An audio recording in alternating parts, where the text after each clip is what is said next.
the official time.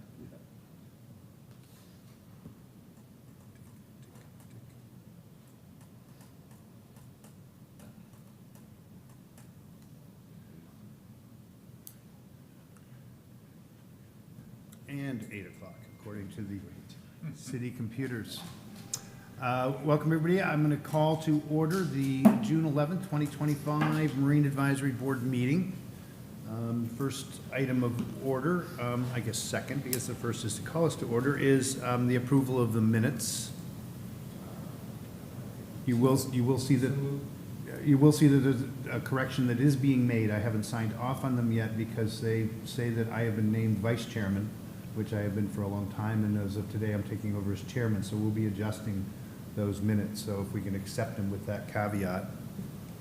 So moved. I'll second. Then that is passed and those minutes are accepted. We want to get right to citizens to be heard because we have some people here, I think, that are going to be, we don't have any citizens, we just are going to have presentations. So we want to get to that because we have a new member and we've had changes to the board. We will hold any of that for board members to be heard and get right to it so that we don't keep these people here too long. New business items. Mike was ready to jump up for that. The slip rent study, which I hope everybody had a chance to look. It's extremely in-depth. It is. It's very in-depth. Mike McDonald, Marine and Aviation Director. We were tasked with the new marina project to look at everything, including the rates of the marinas. So we hired this firm, an outside firm, to look at that. We're also tasked with looking at, currently, we have the commercial tenants, and they are paying rent based on passenger count. So we're looking at going away from that and just doing a per foot rate, just like we do with the recreational rates of these vessels. So that's in there too. You guys will hear this presentation. We'll want to hear your feedback, and of course that'll get passed on to council and decision makers of what direction we want to go with this rate study. So Okay.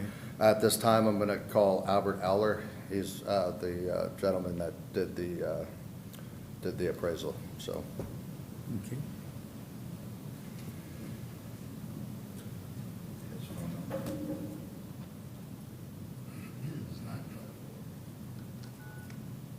Ooh, a phone conference. Oh, phone. 873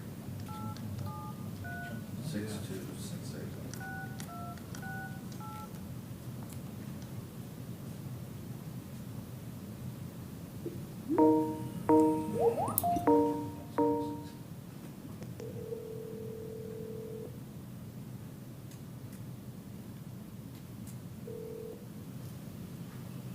Hi, this is Albert. Hey, Albert, Mike McDonald with the city of Clearwater. How are you? Good, how are you today? Good. Hey, I got you on the phone right now. We're in front of the board. I'm trying to adjust. Is this microphone on?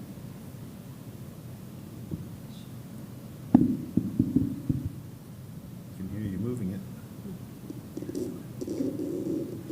All right, Albert, can you introduce yourself? Sure. Good morning, everybody. My name is Albert Howler. Is your phone on I'm speaker? real estate appraiser with Walter Duke Partners from Fort Lauderdale. I've been appraising real estate for over 40 years, and I specialize in marinas, boatyards, shipyards, dry storage facilities. I've done over 250 assignments. Hey, Albert. Hey, Albert, we're having sound problems. Let me give you a call right back, okay? Okay. You wanna use the Bluetooth speaker? This might be better.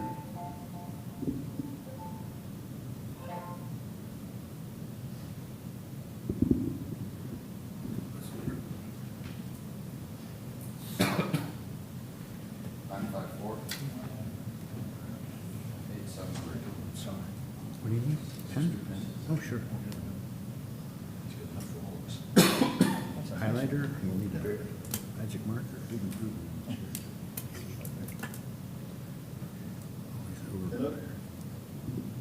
Hey, Albert, can you hear us?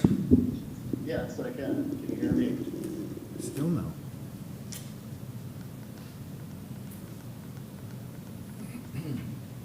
Try it now. Okay, can you hear me now? God, don't know what is wrong with this thing.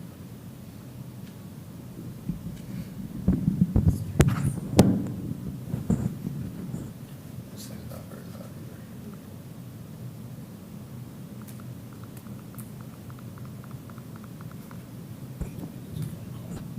Might be. Can you hear me now?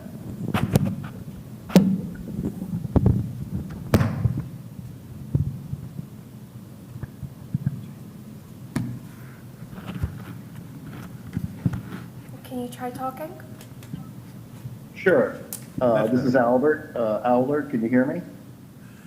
Yes. That is better. That's perfect. Is that more better? Yes, you're all good. Go ahead, Albert. Oh, okay. You guys ready for the spiel? Yes. Yep, okay. My name's Albert Owler. I'm a real estate appraiser with Walter Duke and Partners in Fort Lauderdale. I've been appraising real estate for over 40 years, and I've done over 250 marina assignments in that period of time. Used to race sailboats for 30 years and did a lot of work around the marine industry before becoming an appraiser. I was on the Marine Advisory Board in Dania Beach for 7 years, and that's pretty much all I do now is just marina work. So I've got a fair amount of experience, and a lot of people call me up nationwide for consulting, and you guys gave us a call, so we've been helping out, try to find out what the new market rent should be for the marinas that you have in Clearwater.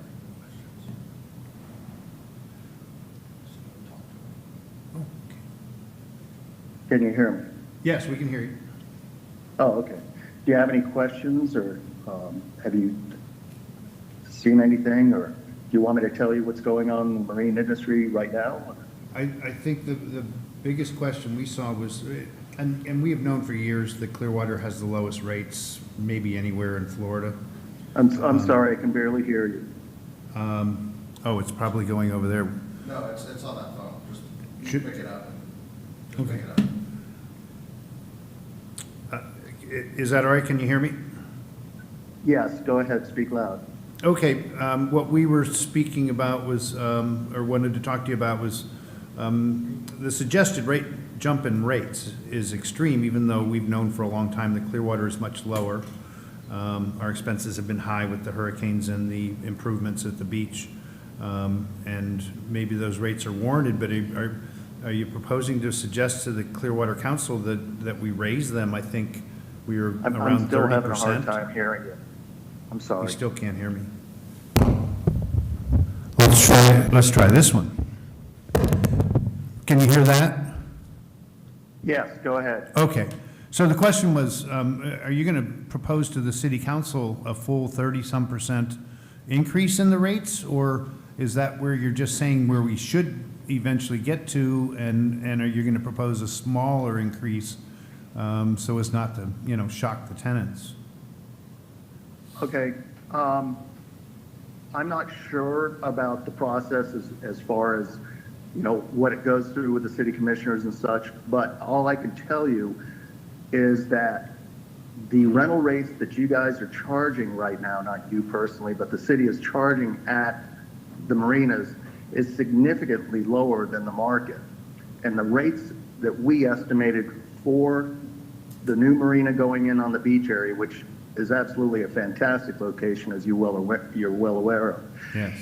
And the Pier Street property, which is, a fantastic facility as far as the quality and the condition of the docks. They apparently had not been increased on an annual basis as the market was increasing significantly since the beginning of COVID in March of 2020. We've seen in the market that most of the dock rents around the state have been increasing at a rate of 10 to 15% annually, and the city of Clearwater has been only increasing them at 5%. So as far as the rents that we apply to the property, or to the two marinas, or three marinas, they're slightly below what the market is getting on average. And we realize that a lot of the municipality marinas have a slightly lower rate than the privately owned facilities, so we took that in consideration. But it's also, you know, required that the city gets a decent return on their investments, and therefore the rates at the marina should be close to market. As far as the tenants at the property, they don't have much other alternatives, as far as I can tell, to go with different marinas in the area. They'll have to pay, and the rates are still fairly low compared to the rest of the state of Florida. So unfortunately, they've been getting a good deal, and the city hasn't been getting a good deal. And the city needs to recover their costs for the new marina being built over in the beach area. So those rental rates should be at or close to market. And I do agree we need to catch up, but and very in-depth study, by the way. You do spend some time talking about economic outlook, and you were not terribly positive on that with unstable markets, our housing market in flux, and the potential for. You're gonna have to get closer. You're gonna have to get closer to the phone. It's hard for me to hear you. Well, we're broadcasting it through a speaker, hoping you pick it up. Is that better? Rarely people tell me I don't speak loud enough. What I was saying was your economic outlook portion of the study was anything but positive. You said the housing market's in flux, the stock markets have been unstable, and you even mentioned possibility of tariffs further affecting the economy, and that's why I'm worried that we just take one sudden jump to be where we should be. One, of scaring people away, and two, not finding people to replace them because of tough economic times. I mean, do you still stand by that we should raise them that much? In a short answer, yes, I stand by it. As far as the future is concerned, the market that's softest right now in the marine industry is the 20 to 30 foot boat class, and smaller, probably down to 15 feet. Now, they're all obviously affected a lot by the interest rates, but the larger vessels, 40, 50, 60 feet, they're still holding their value. There's still a lot of people out there boating. And in reality, you can't put those boats on a trailer and stick them behind a house like you can a small center console. So bringing the rates up for the tenants that are at the marinas right now is not going to be pleasant, but they don't have an alternative. The only places that are close by, Dunedin Marina is obviously closed except for commercial vessels, and Marker 1 Marina is rebuilding their docks right now, and I can guarantee you that when Marker 1 completes their docks, they'll bring them up to market. So Yes.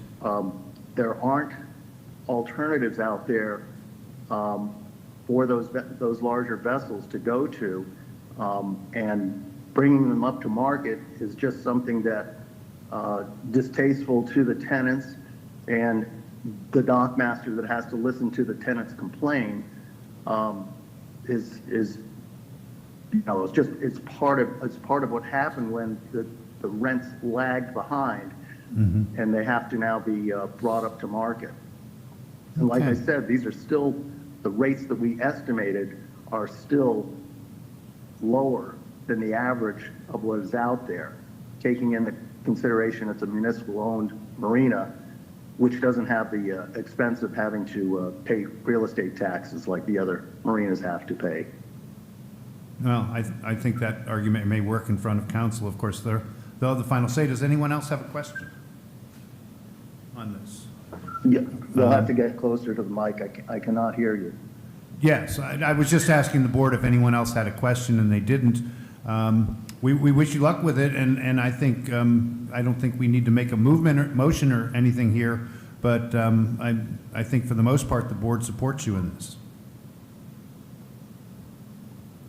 Thank you. Thank you. Need him anything? Thank you, I appreciate your time this morning. Okay, thank you very much. Anyone have anything to add? We got Albert off, and We could incrementally increase and tell them, okay, look, here, you know, tell them basically that, and then say, every 90 days, we're gonna go this much, this much, this much, so that at the end of, and we're telling you now, so if you wanna do something else, you've got time to. yeah, and he did make a good point in defense of saying, we have too many boats that are smaller because they can afford it because our rates are so low, and we may get rid of some of those smaller boats that could be trailerable, that could find other options and get higher paying tenants in there that, you know. And that's one thing the marina did, is our smallest slip's gonna be 40 foot. The boats now they're bigger, they're wider, they're Yeah. drawing more power. So when we designed this marina, we designed around that, so. So- Is it per slip, is the rent per slip or per foot? Well, it's gonna be, you know, for the slip, so if you're on a 40-foot slip, it's gonna be a 40-foot price, but Okay. if you can stick out further than that, it's gonna be the vessel, Okay. whichever is Gotcha. longer. So it's either gonna be the slip or the vessel, whatever's You're longer. getting rid of the whole passenger count. Well, we're looking at it for the, Yes. and that's only for the commercial side. The commercial, they judge the boats by occupancy or capacity rather than length, Correct. and. So there's some, 55-foot boats in there that are six-packs, that are paying, How they pay the bills, I don't know. $600 a month for Oh, slip. So, Gosh, that's, yeah, we're well below market rate. yes. Might buy another boat. I would just second what Marv said, and said I hope there's some consideration of maybe a staggered event. The non-resident rate is going up like 30%, I think is the right number, so, maybe you do 15 for a while, and another 15, and the resident rate is almost doubling. Maybe you do 50 for a while, and then eventually catch up some months or a year later. And do the math for them, show them what the options are in the area and what the Yeah. rates are. So they think, you're putting it to me here by going up 20%, say, well, Dunedin is 10% higher than even with our 20%, so forth. So what I'm getting is the board would like to see a staggered approach to coming up to market rate. Yeah, even if it's only, as he said, slight, Yeah, Incremental. three Okay. months, 3 months, 3 months, as opposed to all at once, would still get us within a year of where we want to be. okay. Do we need to make a motion for that, or you? No, I'm just when you taking present your in front of the recommendation board? and, yeah. Okay, yeah. How many boats is that? That approach is exactly what's happening to me at the marina where I keep my boat. Okay, And they're doing it about every 6 months to pump it. And it's got a lot of people talking, and some people are gonna leave. At least they say they are, but like we've heard, finding. Well, see, there's no place to go. yeah. Anyone who's got a boat knows there's no place to go. Well, Yeah, there's no place to go. I was going to quit smoking when they hit 50 cents a pack. Yeah. a lot of folks that use their boat occasionally, well, it's still in the budget to keep it over there and maintain it. It's gonna reach a point where they're gonna say, I'm out of the boating industry. Yeah. Leave me out of it. Yeah. And so be it. I mean, there's 6 people, how long is your waiting list at the marinas? I couldn't tell you. We max it at 15. You have one? Yeah. Okay, that's my point. So after 15 people are on it, then That's my point. we don't accept anymore, so. So this affects a permanent more than, what about the transients? Slip? The transits, we're still gonna have the same number of transient slips, and that's just a reservation status. I mean, the winter time when the loopers come in, it's usually our busiest time, so. Right, but I mean, that footage is increasing too. I would- Correct, yeah. I think the 350 was in that report, Yeah. so 50 cents. I don't have, the transits, I don't have a problem raising the price on. Yeah. It's the Clearwater residents and the residents of the marinas that have been with us for a long time that we don't want to scare away. And the board feels that way. The transients, we can move to market rate and then stagger the rest. Yes. Okay, okay. Anything else, gentlemen? We're missing our we'll miss our one female member and only say, gentlemen, everyone good with that? I think we can move on. We can talk Okay. about old business. We have someone from the tenant outreach group. For new members, this is a group formed by the tenants at the Clearwater Beach Marina that are trying to deal with the problems of the construction in a small group, a representative group, where us as a board meeting once every 3 months, it's hard for us to address problems that they may have. And I'll say it's been awesome working with Trish and her group, only because we're not the operators. We don't operate their business. So they tell us what their needs are, and we work within our parameters to make sure that, that they get what they need to operate successfully. Okay. With that, good morning, everyone. Trisha Rodriguez. I own the Tropics Boat Tours and the Clearwater Ferry, appointed here to be the representative for the Clearwater Outreach Group. So the latest and greatest is our kiosks. So as you may know, the kiosks came in after the hurricane and after the evaluation of what was needed due to hurricanes. The prices of the booths / kiosks, whatever you want to call them, they went up dramatically for the city of Clearwater. That had us come back to us and say, what do you think? What are your options? They were very open to letting us, everyone in the marina, to give the opinion of what we thought and how we work. So we were very thankful for that. And where we end today is some options. So the kiosks would be, essentially the city would pour slabs, permanent slabs that has to do with hurricane planningness. And the slabs, then the temporary kiosks would be removable should they need to be removed. That led into much research on what's out there in the world, what are other marinas doing in the world for these measures, these protective measures as it relates to hurricanes. And all having the idea of cost in mind, because that is what is really important to the city too. So with that, there are two options that we led with, that we are down to. These would be much like two existing kiosks that are in the marina right now. One of them is the Double Eagle, the other one is Starship. Those are, they almost look like, well, they're aluminum little booths, basically, with windows, and they withstood the hurricanes. They were not moved, and they are perfectly fine right now. To give you an idea of the longevity and the inability, we probably won't have to move them unless we have something catastrophic that we have to move.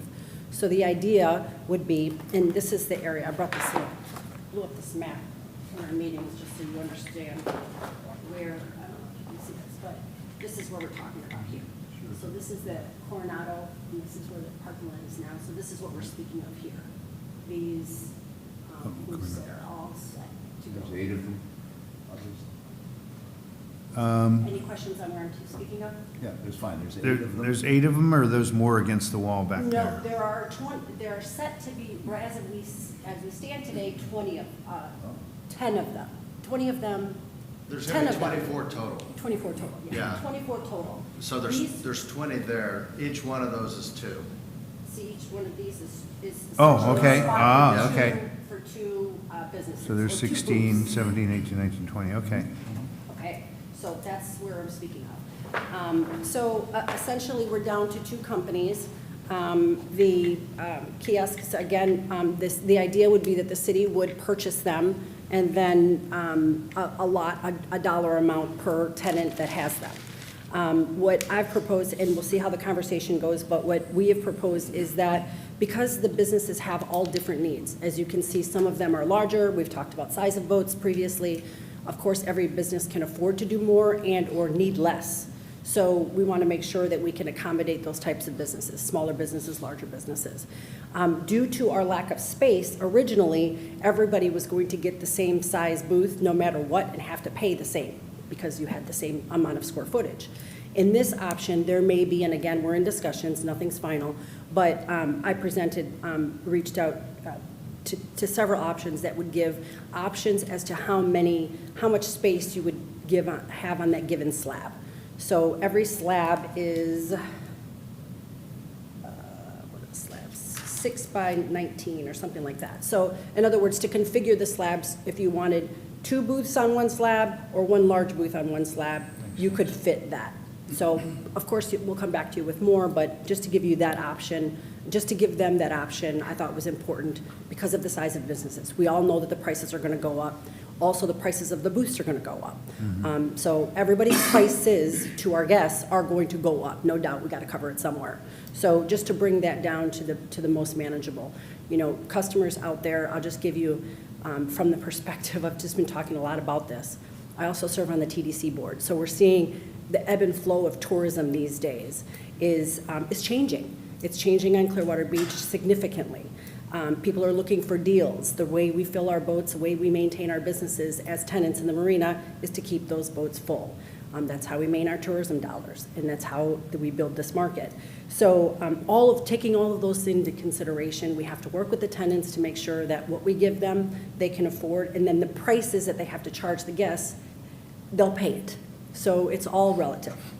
So I say all that to say that we should have some decisions made this Friday. We're meeting to make the final decision on the kiosks, and we'll come back to you with what they decide. Any Okay. questions?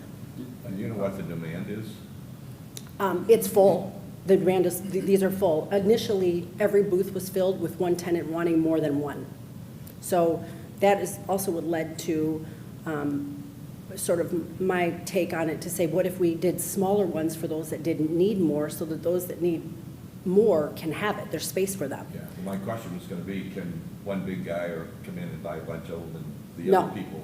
So It's fair. Yep, everybody gets their spot. And everybody is assigned, right now in the old plan, everybody is assigned a specific spot.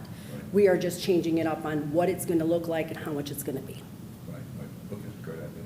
Do you see the cost causing some of the people to say, no, I can't do this, going somewhere else? Possibly. I mean, I haven't spoken to anyone specifically that says if it goes to this, it's no. But just being aware of their business plans, I just think business plans are going to have to change. Yeah. Well, if they're gonna survive, they have to have. Yeah. Yeah. Yeah. So the answer's not no, they're just going to have to go with the changes. I mean, they're happening everywhere. We have to do good business. We're getting a beautiful new marina. Let's do good business.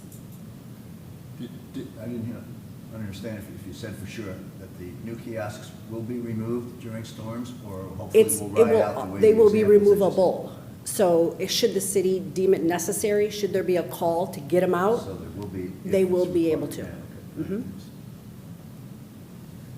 Well, that sounds like a great theory, and I certainly support anything we can do for the commercial operators on the beach, and especially the good ones, like Tricia's company.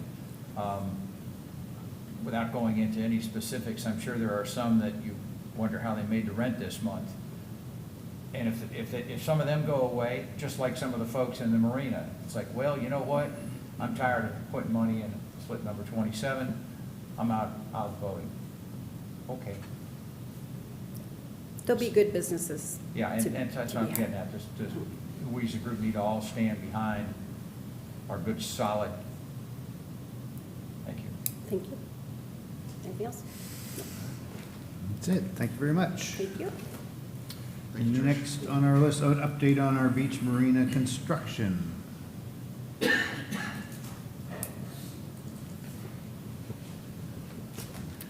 Good morning, members of the board. My name is Kelly Petrich. I'm the Engineer 2 team lead with the CIP group here at the City of Clearwater. Just to give you the status of the project, we're currently on schedule. We really have a really great team between Kokalakis Construction and Moffitt Nickel. We are still scheduled for the Phase 1 to be complete in October for the shift over. We're working with Duke Electric to get a temporary transformer in to make that happen. Some of the activities that are currently going on, we're driving the timber pile for the boardwalk. We're also forming the bulkhead. We're actually scheduled for our first delivery of the aluminum docks, which are coming out of Fort Myers, Florida, here in the end of June. So that's a big milestone that we're really glad we were able to meet. We were a little worried about that one, but they are in production, and we will get those at the end of June. Buell Electric's installing all of our electrical conduit currently underground. We're also getting our catch basins installed. So yeah, things are looking good right now for the construction of the project. So we're still scheduled for next summer to be complete. any questions. Do you want to give a dredging update? We have the dredging has been complete, and also our survey. So that was another big milestone that we did as well. When do you pour the concrete on the seawall along Coronado, and does the sidewalk obstruction come down at that point or what? Yeah, we're currently scheduled, we're forming up the bulkheads right now for that, and we're scheduled to, I think, pour about 70 to 80 feet in the next few weeks of concrete, so. Once that's done, does that sidewalk obstruction get removed, or does it have to stay there for a while? Oh, well, once that's done, yeah, we'll get that, once we're able to pour all that will be removed, so. We'll clear the sidewalk back to the full length there, so. I know that's been quite the obstacle for everybody. Yeah, I did a walk by recently, and it's hard to see what's really going on without, No.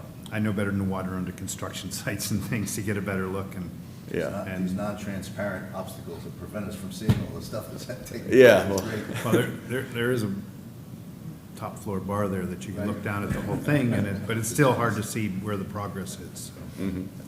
Any other questions, gentlemen? And just out of curiosity, you said the dredging was complete to what depth? I don't know the exact depth. Yeah, I don't know. There was actually less of it than they originally thought. So I don't know exactly what the depth is, because it was different areas needed different depth. So I don't know if it's Varies. 10 foot, 12 foot, yeah. Yeah, and, one of our concerns were, of course, driving the pile near the Beach Marina building, but there's been no settlement or anything. So we were really happy the way that came out, and the vibration was minimal to the public as well. So we were glad to get all that stretched done for the piling, for the H piles. Well, thank you very much. Thank you. Moving right along. Are you also the harbor marina repairs? Yeah, that's correct. Let's jump into that one. Okay. Yeah, we have the Kelly Brothers Construction. We'll be putting out the temporary chaining in the next, between the middle to end of June. Currently ordering all the chaining material. So that'll keep everything in place for the next storm season before we continue the repairs.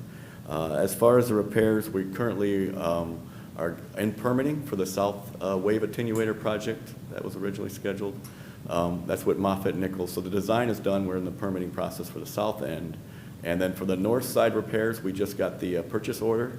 So Moffitt Nichols will begin the design on the north end for all the repairs there. So everything is just temporary till, you told us at the last meeting about that. The chain is just the worn cables that hold it all together. That's a temporary restrainer to get us through the season, basically? Yeah, that's correct. That's for the storm mitigation for the oncoming storms in case anything happens. That'll hold the marina in place. That's the north end, south end. We have the chaining in place. Like a safety chain, right? Yeah, that's correct. Okay. Any questions? I don't think you're our waterway marker replacement. All right, thank you. Thank you for your time. Is that, oh.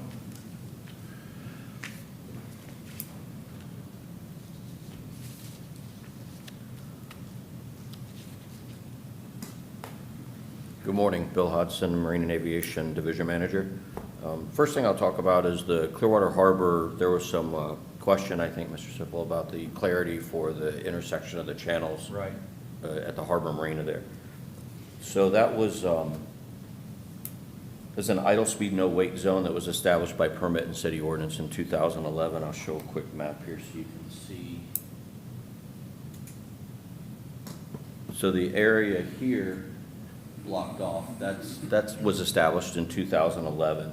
That zone runs the entire length of the Harbor Marina. Right. The intercoastal waterway north and south of that zone is maintained by the state.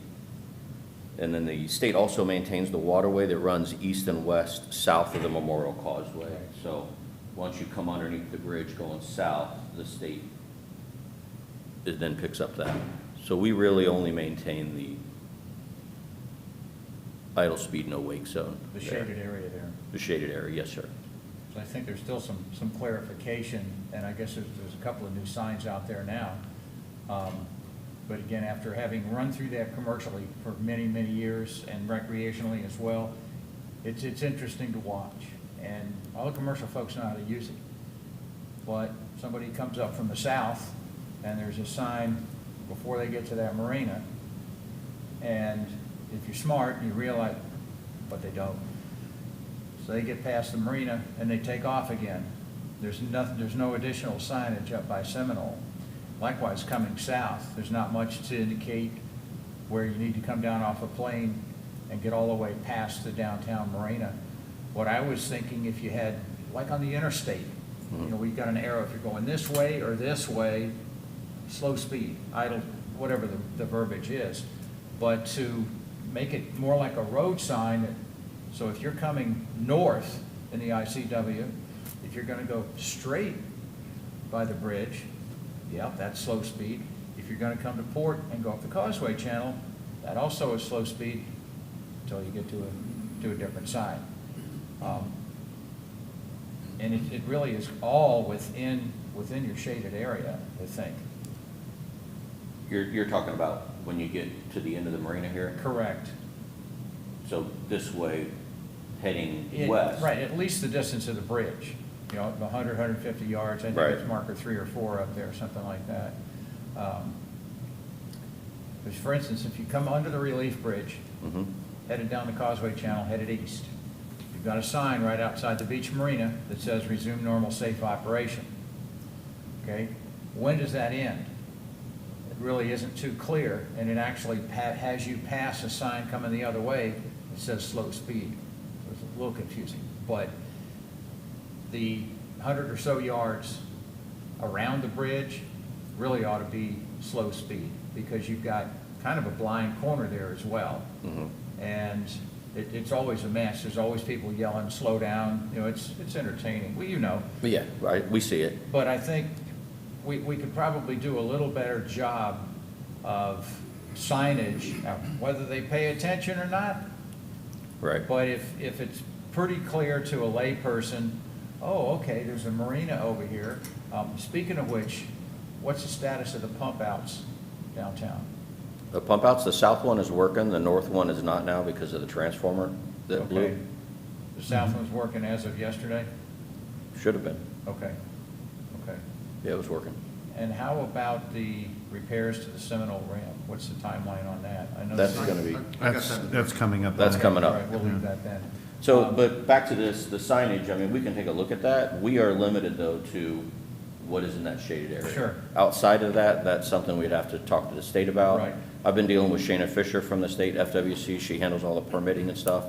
Certainly something I could look at and reach out to her about it, but again, we are stuck with what's there. Sure, and even if we had a sign on the bridge support and over on the rock jetty there by the, on the end of the causeway, to remind them, you know, it's still, because again, they go past the marina, oh, here we go. Mhm. And coming south, same thing. They just blow right through I that. don't disagree with you, but And that's all, you know, again, within the shaded area, and I think would be relatively inexpensive. You could just fabricate the signs and get them put on the markers out there. Yes, any other Yeah, questions? or there's comments? dozens of places we could put up more signage and could get more limited speed zones, and we've been through that, and I know it's coming up.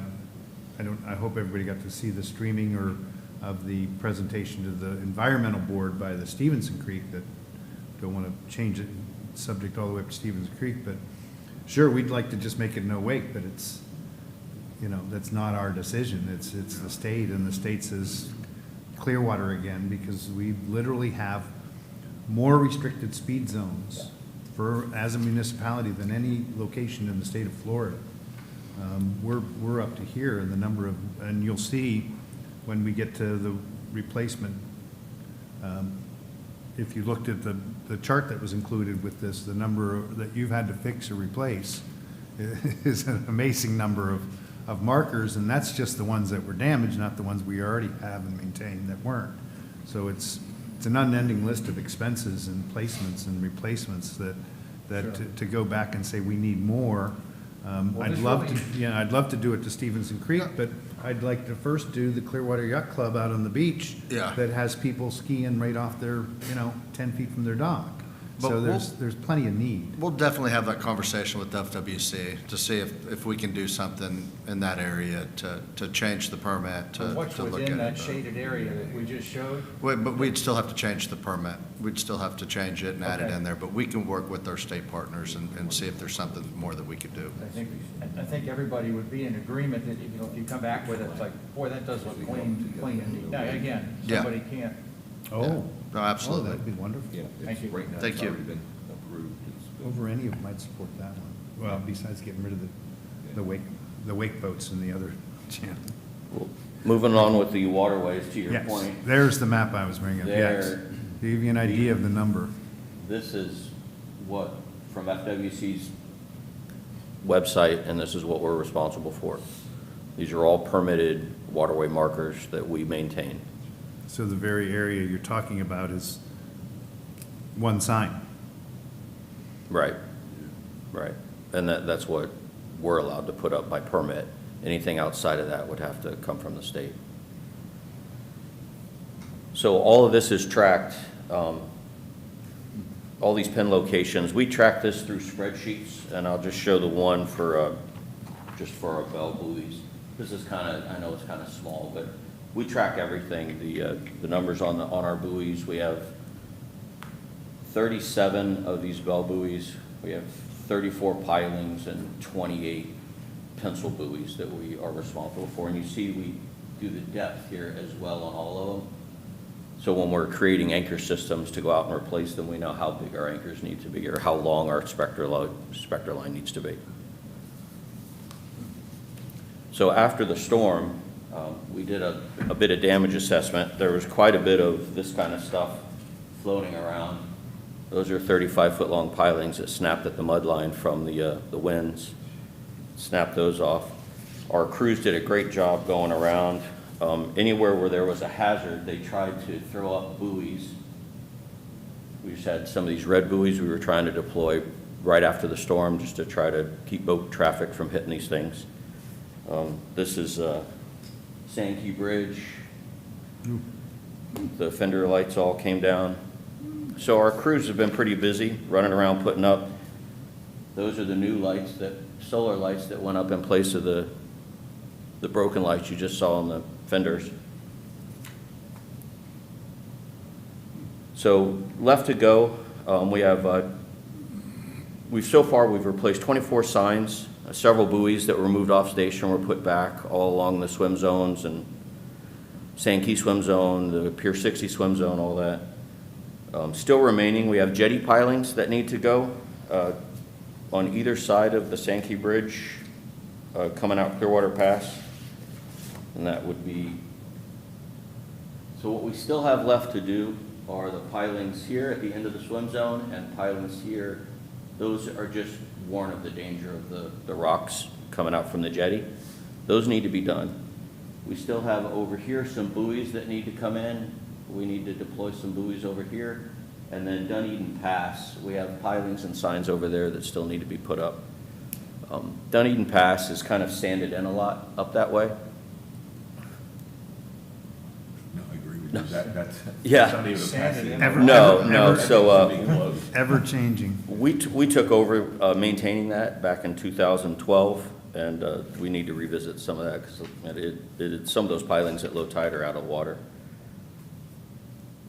But that's what we have left to do. The crew's actually done really well trying to recover with just that little bit left to do.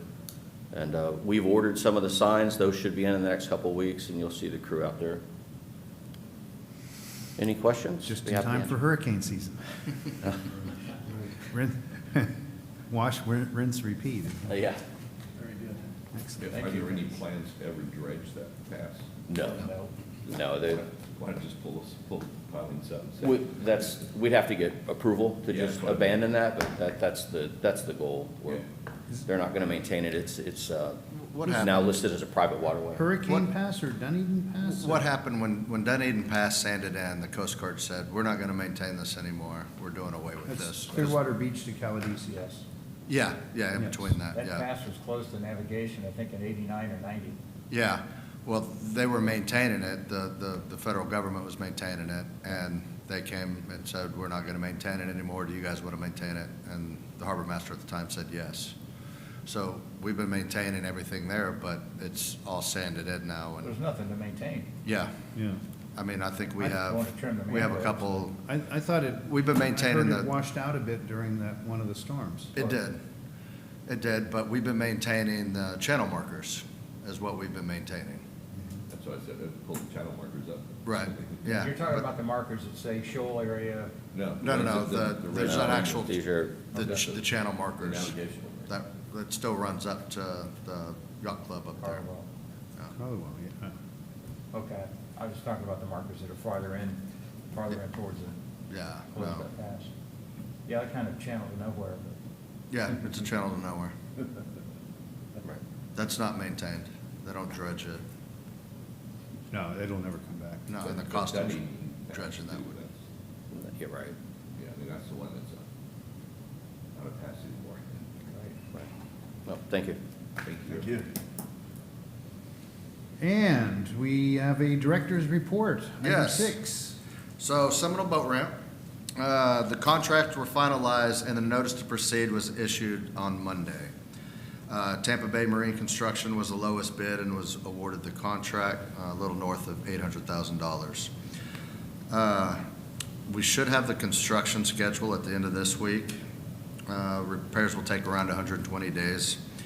They'll be replacing the upper ramps, the piers, the gangway, and the floating docks. We'll do it in stages. We'll do it in 2 different stages so we maintain that the ramp stays open, especially through the summer months that we're in. And then the lower ramps are under design right now. So when we were originally doing this, we decided to take a look at the lower ramps as well. We knew that the piers were bad. We knew that the anchors had separated out of the gangway, which causes one of them to we actually pulled it out because there was no anchors left in that gangway into that cement. So for safety concerns, we removed it, and then we removed the floating dock just so people wouldn't come in from seaward and use it. So we went in, we had a dive team come down and look at it with the engineers. There's a lot of sprawling, there's a lot of separation, and then there's a lot of from underneath digging out for prop wash and things like that. So we're putting a design together to repair the bottom portion, probably later this year, early next year. We'll do that construction. We'll do the same thing. We'll do it in 2 phases. The city, the reason what took so long is there was title issues. So when we went to go get permitting, then you don't own the land. So they're still working out the title issues, but the Florida Department of Environmental Protection went ahead and issued us a temporary use authorization, which gives us permission to do these repairs. So after back and forth with that for a while, that's what they decided to do. When it was originally permitted, the Florida Department of Environmental Protection didn't exist. So we never had a permit for FDEP when those were originally constructed. So there was nothing to amend, there was nothing to do, so it's going through the whole process over, so. Didn't the document that Don Heiser provided to the city attorney, didn't that help the state? I couldn't answer that. Okay, it's Yeah. irrelevant, we're where we are, but. Yeah, no, the attorneys and title work and everything, that's way over my head. If they actually came to us at the museum to try to come up with any old documentation, photographs or statements. Right, So- I knew that we were looking at photographs, old photographs to Yeah. send to them and everything else. Got a bunch of them, Yeah, so. yep. Any questions on the Seminole boat repairs? Can't bring up Seminole Boat Ramp without somebody saying, when the hell are we gonna fix it? I get, Yeah, at once least- a week, I get an Now we inquiry can on give them it. an answer. Yeah, absolutely. One day. No, it's great. And Kelly, of course, is in charge of that project as well. He's in charge of all of the projects for marine and aviation, and we're gonna keep him quite busy over the next few years with the air park too, so. Speaking of Seminole And Street, it's hurricane season.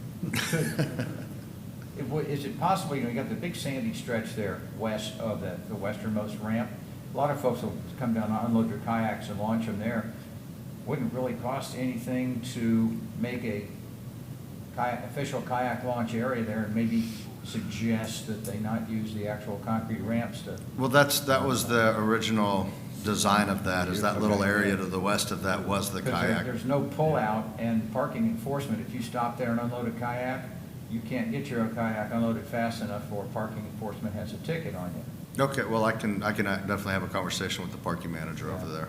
Give them a Because little they got, leeway. the one friendly guy's back, so. I always worry, got in the boat business in the late 80s when jet skis were kind of a new thing, and they were a bane to us power boaters, whether it was in our back marina doing donuts and literally saw my 70-year-old service manager throw a brick at one because the guy wouldn't listen, and he didn't think that old man could throw a brick that far. But fortunately, Paul, the Gonzer missed him, but they've always been a bane, and they're always in any near misses in my 30 years of boating up and down here have been with jet skis. I can't think of one instance where it was with a boat. It was a jet ski in your blind zone thinking, oh, just slip by this guy. No way he's going to turn left here in the channel. So I kayak somewhat the same thing. Friends who have been the catamaran kayak people up on Dunedin Causeway for years, and the first thing they got to do is say, now, get across the channel. Right. Because just off the beach is the channel of people coming in and out at full speed, and these guys just, oh, isn't it nice out here? Get out of the channel. That it's always I've got to change my mindset, I think, to say these people have a right to our water access too, and it's unfortunate. That Stevenson Creek idea, I was all in favor of that because there's not a boat traffic down there the way, sure, they have to cross the channel as anybody does, but. Well, it's scary, especially, on the highway, you have a minimum speed that you have to maintain. The channel, there's not. You have Yes. boats going 80 and you have kayakers going, 2 miles an hour. 2 miles an so, hour and a jet ski doing 60. Yeah. Could there be a kayak launch at the shuffleboard court there on the east end of that property? Yeah, I'd have to, that's a Parks and Rec question. Okay. I wouldn't know. A lot of folks do it anyway. Yeah. There's zero Yeah. cost Well, potential option there. Several of the Stevenson Creek people have brought that up as an aside. It's not their mission is to get Right. a kayak, but a lot of them are out Sure, there sure. counting manatees and stuff in their kayaks, and I would be way more in favor of having a launch there. There's already parking, I mean, it's ready-made. Yeah, and as I said, my concern is always the boat traffic, because Sure. you get 10 feet in your kayak and somebody runs you over. Yeah. You gotta be smart about it. That nightmare. When is the fuel at the city marina, the gasoline gonna be open? We're hoping in a couple of weeks. Okay, still a couple So, of weeks. yeah, we have, the diesel's good. The diesel passed all the tests that Okay. needed to be done. It's ready to be sold. You're using the old tanks, or is it a non-shore No, tank? the same tanks. Same Yeah. tanks. So before the storm, we fill them up as per our hurricane plan. Yeah. So after the storm, we didn't have fuel tank, dispensers to dispense any of that fuel. So it's been sitting there. So we now have a couple of dispensers, one for gas, one for diesel. So the first thing after we get that, we had our fuel tested to make sure that the fuel's good. Diesel's good, it's ready to sell. The unleaded failed the test, so we're working right now, and we're gonna offload it, and then we're gonna bring in new fuel. And then we gotta set up our POS system, Can't our just point-of-sale scrub it? system, and, huh? You can't just scrub the gasoline? They got those trucks that'll come now and run it through. Yeah, I'm not, no. No? I'm not doing that. We're actually, there's people that, we looked at just what would it cost to get rid of it, and people are coming in saying, I'll buy it for this much, so now we're changing strategies and we're gonna sell it. I mean, it's gonna have to be at a discount, and they're gonna have to take it, and then whatever they do with it, whether they recondition it or however, but I'm not gonna be responsible for that. If it failed the test, it failed the test, I'm not gonna sell it. If we didn't have such a full agenda, I have a wonderful story of somebody that tried to dispose of bad gasoline and ended up in jail. And his plans for the restaurant went up in flames because you can't be a felon and have a liquor license. Nope. And all over 500 gallons of gasoline they needed to get rid of. So, don't do it. Yes, and you're right, it's probably not worth the risk to No. put bad gas in someone's No, car. no. It failed, I'm getting rid of it, so. Throwing your reputation on the water front, you're done. Absolutely. Yeah, we lost the pumps in the storm, Yeah, so. I thought they were. This is all just temporary, as opposed to. Well, sure. The final fuel. Will it be bill. open to the public then? Yes, yeah, so, yeah, it's gonna be for the commercial, and we're gonna open it for the public. I know there's nowhere to get fuel around here because of the storm, so, yeah, we're definitely gonna sell fuel to the public too. It's gonna be a little tight. We're only gonna have one slip for diesel, one slip for the gasoline, but, Homeport's back open selling fuel. oh, are they? Are Right they? Choice sells fuel. In there behind the bait shop at Seminole Street. And I don't know if Largo Intercoastal is back in the fuel business or not. Largo's, they've been out for a while, I Yeah. think. Marker One was down, and then, yeah, the Seminole, they just bring in a truck Right. and sell it there. Well, they've got actually a pump there, you know, it's a metered, certified pump. But they just bring in, you know, he's got 2,000 gallons on site. Oh, yeah. Well, Fill that's that up once every you- day. Yeah. Once you quit towing. Gulfport is selling fuel, that's right, Is that where you're getting it? that's right, and, we're seeing people that don't, Yeah. you know, have their boats based there come in and get fuel. Yeah, but you got Homeport and Right Choice, Marker One only selling to their dry stack customers. Yeah. Yeah. Oh, Did they have- you- public can't go into Marker One and get fuel? Did they bring in temporary tanks?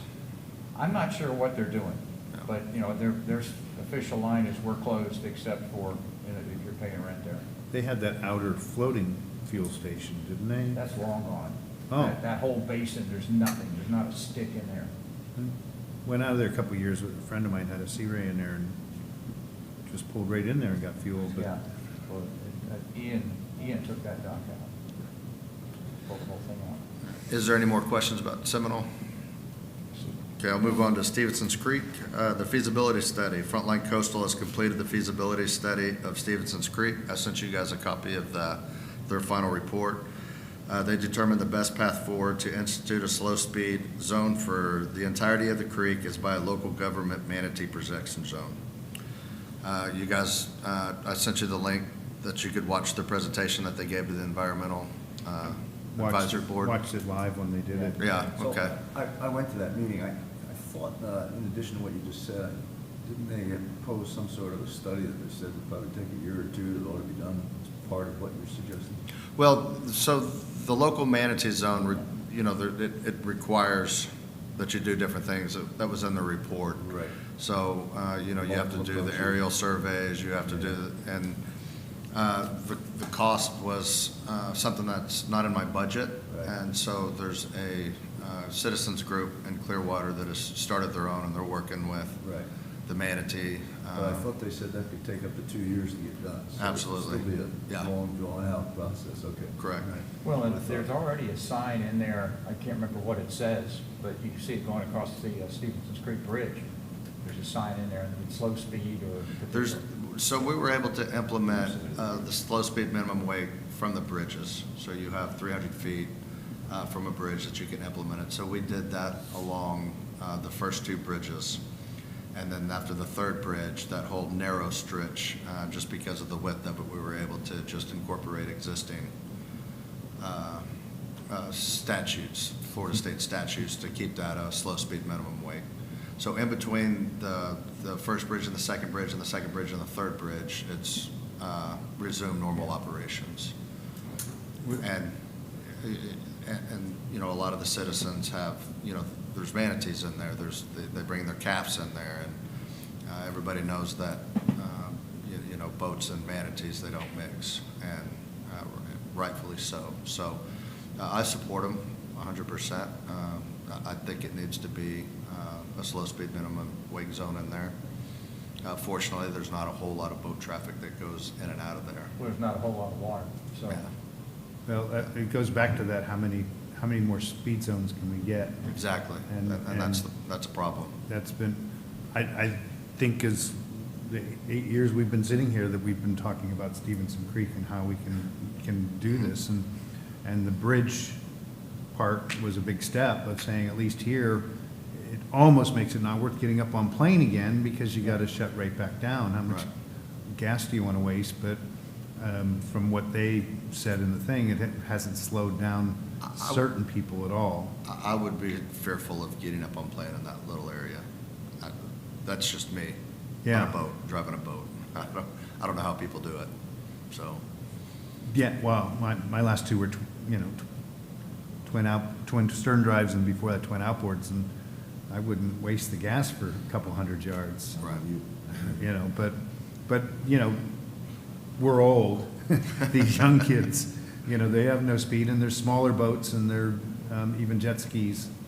And yeah, we'd love to stop them. I don't know that going to the state and getting more speed zone restrictions would do it. And again, I'd rather, the back channel and Clearwater Island Estates first, or even more the Clearwater Yacht Club, where I think more damage is being done by speeding boats than on Stevenson Creek. Yeah. But I feel for them, and they're dedicated, and they've shown up here in force at times when we're really talking about it. And I'm interested to see, their data, what they come back with. And Were there a lot of them at the meeting when they did the presentation to the city council? I live in that area as well. And Yeah, you've spoken out on it. Just a question of regulation, and I still, the docks they want to put in, I'm like, have you seen the Fort Harrison Skyway? You got clearance of about 2 feet. What are you gonna put in there? I mean, I go to the kayak on high tide, you've got to slouch down. Yeah. I was stuck outside of Lynn, Mass, because we couldn't get under the bridge there back in the 70s. So there's always those situations. Yeah, and I agree. I don't see the sense in that boat dock, but I hope they really pursue the manatee angle, as opposed to the long list of wake zones that we could really use around here for those couple people that insist on flying up and down there, even though even board members here are standing on the bank saying, get off my lawn. I'm sorry, that's the Drew Street people. I'm still very upset that Drew Street improvements were shut down, since it's a road I use a lot. Any other questions on that for Mike? Do you have anything else on your report? yeah, I was just, another thing is the dock permits, our commercial and recreational dock permits that we issue to our tenants. We're beginning in stages of updating those permits. The change so far is we're looking at, we're going to change our insurance requirements. What that looks like exactly, I don't know. I've been working with the risk manager on that. Another thing that we've been tasked with for this budget process is looking at different fees. So one thing that we've never done is we're looking at adding processing fees for credit cards. I think you're seeing that more and more common. So we get charged 2.3 or 2.5 to 3.5% for every credit card transaction, depending on the merchant servicer. For this, if we run a credit card, we're going to start issuing a processing fee for that. Another thing we're looking at is a minimum water usage fee, minimum electric charge. So if you have the slip, but you don't use electric, but we still have to maintain that pedestal, we still have to maintain, that infrastructure. So we're going to look at having a minimum electric charge and also a solid waste charge for the trash.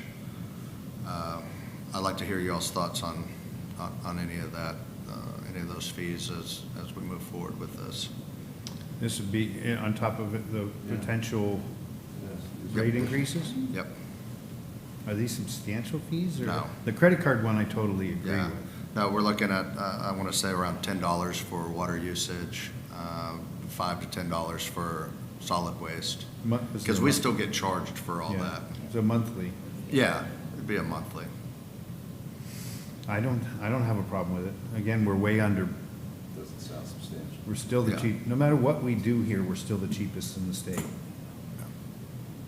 Maybe when you propose it to council, propose it both ways. We're gonna raise the slip rent X amount per 60 or 90 days to where at the end of the year, we're at $100. Right. Or we'll keep it here and nickel and dime you for these other fees. Like everybody, I can see that going either way. It's Yeah. like, oh man, you raised my rates 30% and now I got a this and this and this and this. It's like when you take your car and they got shop Yep. fees. It's like, come on, that's overhead. Absolutely. So I can see both sides of that. I mean, what's anybody else's thought? As for the rate increase, I say just make a rate increase, because, you know, go ahead and cut. Build it in. up. I mean, if it gradually goes over a 6-month or a year period, you just have people bitching for a year. Right? The other way, they complain one time, it is what it is. Yeah. Build it in and Just say this is the rate increase. I agree. Fee goes up 33% instead of 30%. Well, the credit There's cards a lot work because easier not discussion. everybody's using credit cards. Correct. And So if they unlike use the other AHC, there wouldn't services, be a fee. If they don't use it, it costs you no money. If they don't use the electric, it still costs you money. If they don't use the garbage, it still costs you money. I can't see anybody having a boat in a marina that they don't throw out some trash. Right. Some beer cans or something. how about water? How do you charge for that? Is that built into the slip rent as well? Well, so with the new, at the new marina, we're gonna have the RUM system. It's gonna capture electric and it's also gonna capture water usage. Okay. So we'll be able to Per slip? capture. Okay. Per slip, Oh, wow. yeah. So we'll be able to capture that. Because some of the commercial guys use a lot of water and then somebody else uses nothing. So Okay. right now, we have the manual readers on the Okay. commercial slips. Well, Okay. we did until, the storm happened Yeah. and we moved everything around. Now they're just paying the average of what they paid previously, is how we're charging them for water right now. They'll be fine with But the that. harbor marina will be, we'll capture gallon for gallon. So for the beach marina, for the harbor marina, we're looking at just trying to pay our bill, our water bill that we get. I know that, we use water too, so we spray down the docks, we maintain it and everything. So it would just be a small fee that each of them collectively will pay to help Yeah, pay and that bill. You can build that in because you don't have commercial operations out of that marina. Correct, yeah. Or we could put water meters on, all those slips. The problem is you have plastic pipes and then you Yep, have now you gotta metal go read them. meters and they break a Yeah. lot. So for the Freedom Boat Club, they have, all of FDOC now. So we have those metered, we're capturing that and we're charging them currently for water. So what I'm taking from you guys is the processing fee is understandable, yes, but look at building these fees into the rate. Okay. I think everybody, especially Simpler for you. business people, yeah, and that too. But the mindset is, okay, this is my cost of doing business. Divided by 10, that's how much each one is. Right. Okay. Yeah, that's fine. You like? And that's all I had for director's report. Thank you, guys. Item 7, board members to be heard, and if it's all right, I'd like to go first. First, we'd like to welcome Jack Renton to the board. Anything you want to tell us about Jack Renton? No, I'm a 35-year voter here, and so it's really fascinating to come in and get up to speed on all this, because as I listen to the board, I've experienced all the things that you talked about. Jet skis, people just blowing through the no-wake zones, and so on. One of the things that troubles me, I see this a lot, especially down from the Seminole Boat Ramp south, where people are just sort of, they'll take it down off plane, but they're still doing 25 miles an hour. Yeah. I really never see any enforcement there. I don't know if anybody else does. Where? Seminole Boat Ramp. Typically, Oh, there's enforcement's out police there. out there all the time. They're out there typically on a Tuesday. On the 4th of July, you won't find one. You think I'm kidding? Yeah, no, I just, never see them. I never see them. Clearwater Police have a boat. FWC's got at least 2. SO has a bunch of them. and the Coast Guard will occasionally run that. Yeah. But again, that's why we were talking about some different signage, because there's a lot of, what am I supposed to do? Plus, like you said, the guy says, well, I'll slow down a little bit, so he pulls it back to 2,200 RPMs and he's throwing a tsunami behind him. Yeah. Well, the biggest confusion comes from on the boat rental stuff. Those are the people that are the violators more than the average guy that's a boater, because they don't even know how to boat anyway. You know, they take that 3-minute course that, and they jump on it. But those are the people that you see around there that are the biggest violators in my opinion. We used to joke, we were one of only, back in Pennsylvania, we were one of only a couple boat dealerships that were on the water, and it was one of our selling points was, we will take you out, a couple times even if you want, and show you the area and show you what the regulations are and make sure, we had every Thursday through the summer, we had a safe boating class that our customers could attend for free. And our joke always was, or you can buy that Four Winds from the guy up on the hill and he'll hook it up to your truck and say the water's that way. And it literally is true. Those people would come down and not have any clue, blow by my fuel dock in a no-wake zone, right on the public pier. So, knowledge is a lot, and All you need here is money to go buy a boat. You don't need a license. You don't even need money. to Just understand. need to be able Yeah. to sign Going your back to name. the biggest issue with the people that are not paying attention, in 50 signs, they still wouldn't, when they go up there and rent a boat at the marina, and then they go out and they just take off. Yeah. And those are people that are not from the area, half of them have never even driven a boat.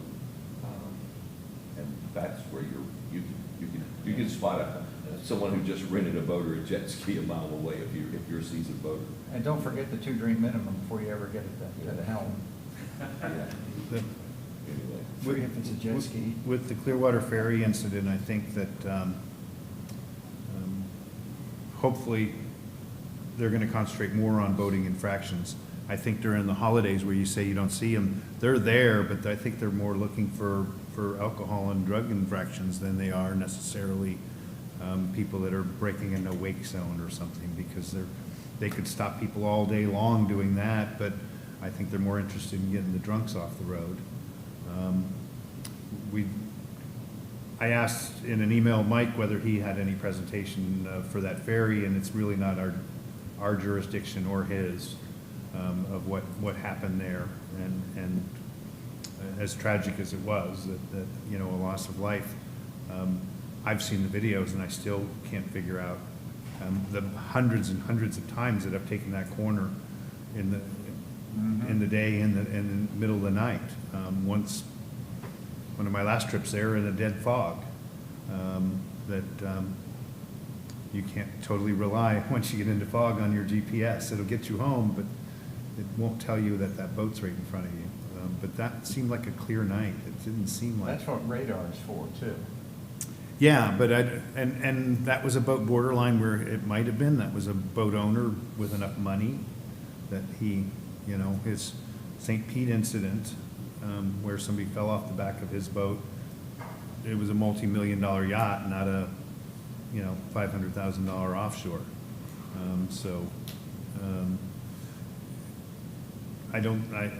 We could all theorize of what happened that night. It's not worth it, Should we especially not since be we're in a having this public forum. conversation, Mike?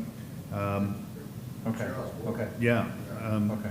But it's, because that was a concern, that isn't the exact area we were talking about, is Yeah. can we control that area more? Clarify it even. But I don't know that I've ever boated through there and thought, this is a danger area. There's a lot more dangerous areas to navigate. I lived facing the Bel Air Causeway in Bel Air when I was on the water, and they literally call those 3 fingers that pass there, they literally call it, oh crap pass. We put an S word in there instead. Because you have the 4th of July, or you have an event in Clearwater, and all those boats head south. And they all get down there, and the tide's low, and you get to that, all of a sudden the channel's 25 feet wide. And you have 2 dual-engine fishing boats that were with 40 people on board that were watching the fireworks, and they all try to squeeze in there, and rarely did I walk the dog to the end of the finger that there's not a boat sitting on the sandbar waiting for the tide to come back in from the night before because they said, oh, Yep. shit. So there's a lot of navigational problems. That's why I was so shocked about the incident the bridge is right there. It's lit up. This is not a darkened area. You can see clearly from that camera's far away. You can see clearly what, the boat coming up on the ferry. There's questions whether the ferry was properly lit or anything, but I know they pass. Well, I mean, codes. FWC is investigating it, so we'll find out what Yeah, happened and. we'll all know and eventually, everything, and so. that's, any big incident like that. Doesn't the Coast Guard have some involvement in that as well, because it was a COI inspected vessel involved? I couldn't answer that question. I think they did, because I know when Paradise Express got hit, the Coast Guard led the investigation, got hit by a jet ski, speaking of which, a rental off of Sankey at the Marriott. I don't know who has jurisdiction. I can tell you that FWC is investigating this, and that's all I It seemed kind of know. odd. All I know is what Yep. everybody else knows and whatever you read in the Yep. paper. Well, where all that started, welcome to the board, Jack, and maybe perhaps a couple people did it. We kind of established, when Jennifer sends you an email and says, oh, here's updated information, or Jennifer sends you, here's your agenda for this upcoming meeting, let us know. We changed that. It used to be, let us know if you're not coming, but a couple times we ended up here without a quorum. That they switched to let us know you're coming so we can count that we have enough people and not assume. Please don't reply all to that. It really, in a lot of email servers, it just loses Jennifer's, and we're reading about, I'd like an update on that corner or anything like that, which are things that should be talked about here in the meeting as opposed to in emails outside. It walks that line of the sunshine laws of, we're supposed to talk about things here before the public because all this is filmed, and not in emails back and forth about what the agenda should be. Any suggestions for what should be on the agenda, please feel free to reply to Mike. He's always copied on those. But it wasn't bad this time, but at times, years ago, everybody would reply all, and I'd have 47 messages trying to find the one that had the agenda on it, and So the keep that clerk in mind. can correct me if I'm wrong, but yeah, you guys can't have discussions among each other. So if we send an email out, send that email back. I can respond to all Yes. if it's something that's pertinent to everything. But you guys can't have individual conversations about Right. board discussions. Yeah, so any agenda suggestions to Mike, attendance to Jennifer, this is not Jennifer, it's, Danny. yes, Danny, but Jennifer's the one sending the emails, right? Yes. Yeah, Yeah, Jennifer, she's our admin, Yeah, so- administrator. so just a reminder on that, I'm glad you and I don't mentioned think I that. have any other notes. Anybody have anything to add? I'm glad you mentioned that, because I had, at first, when attendance, I just replied to her, but then I saw the other ones coming, I thought, ooh, maybe I should have replied all, so that everybody else knew who was coming. But Why I had it in my I'm glad you notes to bring clarified up that, yeah. The only quick thing I would add is, thank you guys, Mandalay Channel's a lot safer place to live. Good, You know what I'm talking about? good. I haven't heard from you in a while, so I figured everything's, Nope, they're not there anymore. Occasional, individual, which is what it is, not a big deal. But, Okay. No. Perfect. A lot of people on my channel are appreciating what you guys did, so thank you. thank you. And that reminds me to, the other thing was to welcome Mike Broom as our. Rick. Rick Broom. Yeah. Rick. Yeah. What did I say? Oh, I have it written down, Rick. I've To thank Mike for his many years of service, there is a Mike involved in that sentence. I'm pleased to take over, give you a relief. You did a wonderful job all these years. It's good to be back. I know I'm more verbose than Mike ever was, but I hope we got to the point in a good amount of time, and thank you, everybody, for being here. Is there anything else? Anybody move to adjourn? Second? Second. Meeting is adjourned. Thank you.